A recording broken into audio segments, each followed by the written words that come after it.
India says at least 20 of its soldiers were killed in a clash with Chinese forces, raising the original number of casualties at first reported. The hand-to-hand fighting taking place along a disputed border in the Himalayas. China has accused India of a provocation and has not disclosed if any of its troops were killed.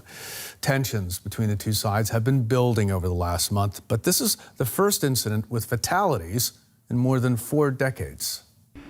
For weeks, trouble has been brewing in one of the remotest border regions in the world. These satellite images show Indian and Chinese troops gathering high in the Himalayas. Now, for the first time in decades, India says 20 soldiers were killed. The two sides fought with fists and rocks. No shots were fired. Among those left bereft, the family of Colonel Santosh Babu, who was killed.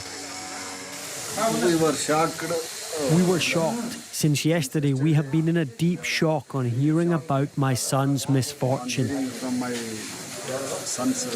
We never expected this, but it is not new for him to be working in such difficult places. Angry protesters gathered in the city of Ahmedabad, demanding revenge and calling for a boycott of Chinese goods. Let's make India self-reliant and give China a fitting reply. Beijing says it was defending its territorial integrity. Shockingly, on June 15th, Indian troops seriously violated the bilateral consensus and crossed the borderline twice, engaging in illegal activities and provoking and attacking Chinese personnel, resulting in serious physical confrontation between border forces on the two sides. This yellow line marks the boundary between these superpowers. Known as the line of actual control, it is not a hard frontier since China and India have never agreed on where it should lie. In 2017, the two sides confronted each other for 73 days after Indian troops blocked Chinese construction of a road. For years, Chinese and Indian leaders have struggled to reach a lasting solution. This latest escalation suggests a difficult path ahead for these two nuclear-armed nations.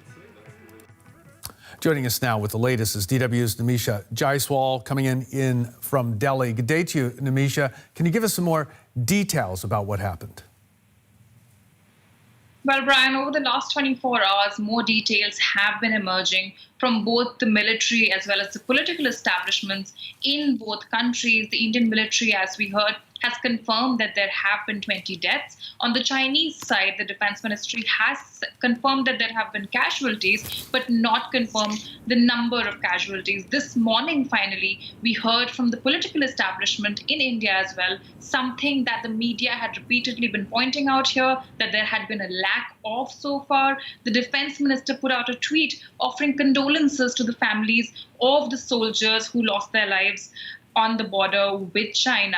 Now, of course, the tone of this tweet does not indicate any call for retribution, which has been seen by analysts and the media here as an effort to not escalate the situation further. Even when India said that 20 soldiers had been killed, they said both sides are disengaging right now. The Prime Minister of India has also called an all-party meet later this evening.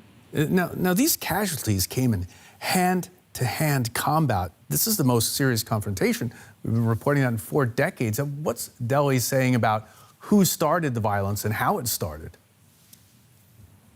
Well, Brian, there are contrary versions coming out from both sides, and the roots of this is truly the controversial and the contradicted nature of the line of actual control in the Ladakh region between these two countries. Now, this is a de facto border, and there have been disagreements in the past as well about what exactly lies in the terrain of both these countries. And the context of this conflict is that there have been high tensions along this line over the last 6 weeks. Over the last 2 weeks, the military of both sides have said that we want to settle this through dialogue rather than conflict. India says that China was trying to change the status quo. This was a statement that was put out by the military this morning, and this is why India retaliated. China, on the other hand, says that Indian soldiers went into Chinese territory India reiterates that Indian soldiers never go into Chinese territory. So clearly a difference of opinion on what actually is the territory that belongs to India and China. India alleges and believes that this may be an effort by China to carry out land grabs. Okay, all of this makes it very difficult for that dialogue you mentioned to happen between the two countries. What's been the public response in India to the loss of military lives?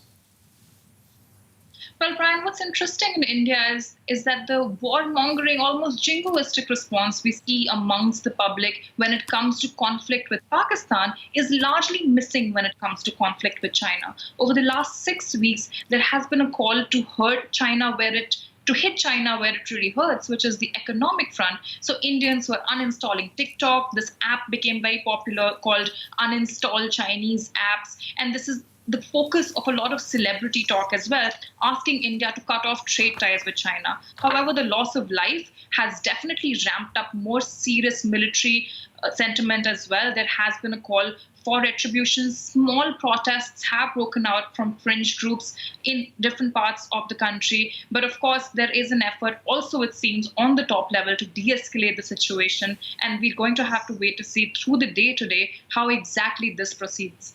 Okay, we'll know more about that as that proceeds. Namisha, for now, thanks so much for that from Delhi.